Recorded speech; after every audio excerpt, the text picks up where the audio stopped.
আজ পর্যন্ত প্ল্যান করে কোনো কিছু করতে পারলাম না, তাই হুটহাট করে সব বন্ধুরা প্ল্যান করলাম একদিনের মধ্যে 1 ঘন্টার মধ্যে যে আমরা চলে যাব ফার্মগেট স্কাই রেস্টুরেন্টে। তো সেখানে যাচ্ছিলাম, যাওয়ার পথে আপনাদের সাথে চিন্তা করলাম একটা ভিডিও করি ছোটখাটো, সেই ভিডিও করে আপনাদের কিছু আমি দেখাই। আমার পাশে আমার বন্ধু সাহাদ বসে এবং আমরা 2টা রিক্সা নিয়ে যাচ্ছিলাম, আর একটা রিক্সায় আমার আরো 2 বন্ধু ছিল। তো আমরা টোটাল 4 জন মিলে সেখানে যাচ্ছিলাম।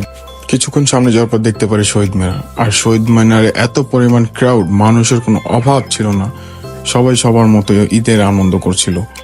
শহীদ মিনার থেকে একটু সামনে বেড়ে দেখতে পারি দিনের বেলা লাইট জ্বলছে। এগুলোতে কত পরিমাণ যে বিদ্যুৎ অপচয় করে তা কোনো খবর নাই। যেতে যেতে পথে হালকা পাতলা একটু গান গেয়ে নিয়েছিলাম আমরা।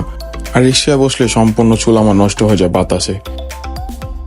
আরেকটু সামনে যাওয়ার পর আমরা চলে আসি টিএসসির সামনে, আর সেখানেও মানুষের প্রচন্ড ভিড় ছিল।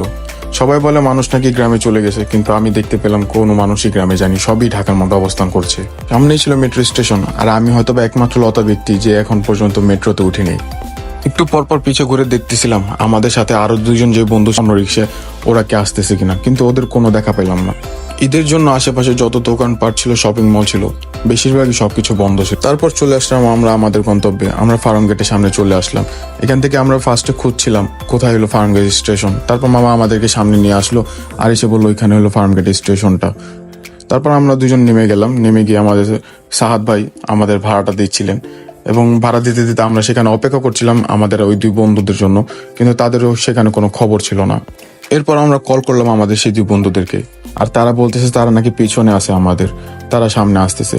আমরা ভুলবশত সামনে চলে আসি বেশি এগিয়ে, আর ফোন দেওয়ার পর তারা বলে যে আমরা নাকি ভুল পথে আছি। তাও তারা সামনে চলে আসে আমাদের এখানে।